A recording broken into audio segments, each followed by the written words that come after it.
নমস্কার বন্ধুরা, আমি সঞ্জিত সরকার আর তোমরা দেখছো জ্ঞান স্রোত। আজকের এই ভিডিওটি গুরুত্বপূর্ণ হতে চলেছে। গৌড়বঙ্গ বিশ্ববিদ্যালয় বিএ প্রথম বর্ষ দ্বিতীয় সেমিস্টারে যে সকল ছাত্রছাত্রীদের পলিটিক্যাল সায়েন্স অর্থাৎ রাষ্ট্রবিজ্ঞান বিষয়টি এমডিসিতে রয়েছে তাদের জন্য আজকের এই ভিডিওটি অত্যন্ত গুরুত্বপূর্ণ। আজকের এই ভিডিওতে বলা প্রশ্নগুলো তোমরা প্র্যাকটিস করে গেলে আশা করছি তোমরা যথেষ্ট উপকৃত হবে। তো চলো শুরু করা যাক আজকের এই গুরুত্বপূর্ণ ভিডিওটিকে। তো বন্ধুরা, তোমরা সেকেন্ড সেমিস্টার পলিটিক্যাল সায়েন্স এমডিসির যে সমস্ত শিক্ষার্থীরা রয়েছে তারা 10 নম্বরের জন্য যে প্রশ্নগুলো গুরুত্ব সহকারে পড়বে। প্রথমেই, রাজনৈতিক ব্যবস্থায় গণমাধ্যম বা মিডিয়ার ভূমিকা কী, মিডিয়া ও রাজনীতির সম্পর্কের ঐতিহাসিক বিবর্তন এবং জনমত গঠনে এর ভূমিকা বিশ্লেষণ করো। 2 নম্বর, গণমাধ্যম বা মিডিয়া ব্যবস্থা কী, প্রচলিত ও ডিজিটাল মিডিয়ার মধ্যে পার্থক্য আলোচনা করো এবং মিডিয়ার মালিকানা ও নিয়ন্ত্রণের বিভিন্ন রূপের রাজনৈতিক প্রভাব ব্যাখ্যা করো। 3 নম্বর, রাজনৈতিক যোগাযোগ কী, এর গুরুত্ব আলোচনা করো এবং রাজনৈতিক প্রচারণায় গণমাধ্যমের ভূমিকা বিশ্লেষণ করো।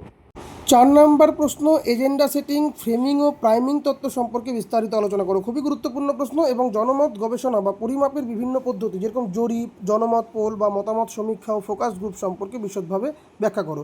5 নম্বর, রাজনৈতিক বিতর্ক ও মিডিয়া উপস্থিতি ভোটারদের উপর কীভাবে প্রভাব ফেলে তা আলোচনা করো। 6 নম্বর, রাজনৈতিক নির্বাচনী প্রচারণায় ব্যবহৃত বিভিন্ন মিডিয়া কৌশল আলোচনা করো এবং প্রচারণায় বিজ্ঞাপনের ভূমিকা ব্যাখ্যা করো। খুবই গুরুত্বপূর্ণ প্রশ্ন। পরবর্তী 7 নম্বর প্রশ্ন, মিডিয়া পক্ষপাত বলতে কী বোঝায়, এর বিভিন্ন ধরন এবং মতাদর্শিক ও বাণিজ্যিক মিডিয়া পক্ষপাতের মধ্যে পার্থক্য ব্যাখ্যা করো।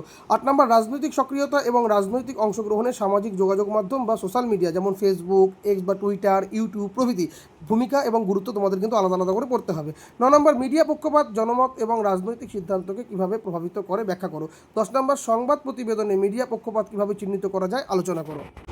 11 নম্বর প্রশ্ন, গুরুত্বপূর্ণ মিডিয়া বা গণমাধ্যম কেলেঙ্কারির রাজনৈতিক প্রভাব বিশ্লেষণ করো। 12 নম্বর, মিডিয়া কেলেঙ্কারি বলতে কী বোঝায়, এর বৈশিষ্ট্য, সামাজিক এবং রাজনৈতিক প্রভাব সম্পর্কে আলোচনা করো। 13 নম্বর, মিডিয়া পক্ষপাত ও কেলেঙ্কারি কি গণতন্ত্রের জন্য হুমকি, এ বিষয়ে যুক্তিসহ তোমার মতামত ব্যাখ্যা করো। এখানে আপনি এবং করুণ করা আছে, এগুলোতে ফোকাস করো না, তুমি এবং করো, বুঝতে পেরেছো, এগুলো একটু দেখবে। 14 নম্বর, মিডিয়া কেলেঙ্কারি জনবিশ্বাসকে কীভাবে প্রভাবিত করে আলোচনা করো। তো এই 14টি প্রশ্ন আশা করছি ভালো করে তোমরা রেডি করলে পরীক্ষার হলে নিশ্চিন্ত মনে যেতে পারবে এবং তোমরা ভালো পরীক্ষা দিয়ে আসতে পারবে। তো এই প্রশ্নগুলো খুব ভালো করে প্র্যাকটিস করো। যারা যারা পরবর্তীতে আমার কাছে অনলাইন বা অফলাইনে টিউশন করতে চাও বা প্রিন্টেড পিডিএফ পেড নোট সংগ্রহ করতে চাও তারা হোয়াটসঅ্যাপ করো 7384384758 নম্বরে।